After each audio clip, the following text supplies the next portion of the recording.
ಸಂಕ್ರಾಂತಿ ಸಂಗಮ ನವೋಲ್ಲಾಸದ ಸಂಭ್ರಮ. ಮಿತ್ರರೇ, ಇಂದು ಮಕರ ಸಂಕ್ರಾಂತಿ.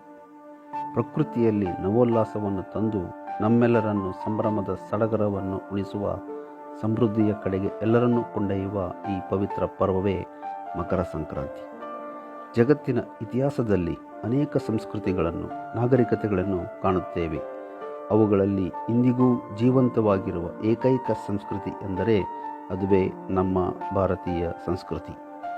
ಸಾವಿರಾರು ವರ್ಷಗಳಿಂದ ಈ ಸಂಸ್ಕೃತಿ ಇಂದು ಕೋಟ್ಯಾಂತರ ಜನರ ರಕ್ತದಲ್ಲಿ ಬೆರೆತಿದೆ ಎಂದರೆ ತಪ್ಪಾಗಲಾರದು.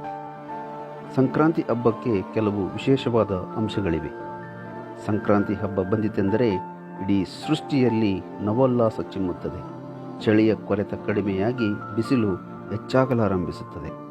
ವಸಂತ ಮಾಸದ ಆಗಮನಕ್ಕೆ ಸಿದ್ಧತೆ ಪ್ರಾರಂಭವಾಗುತ್ತದೆ.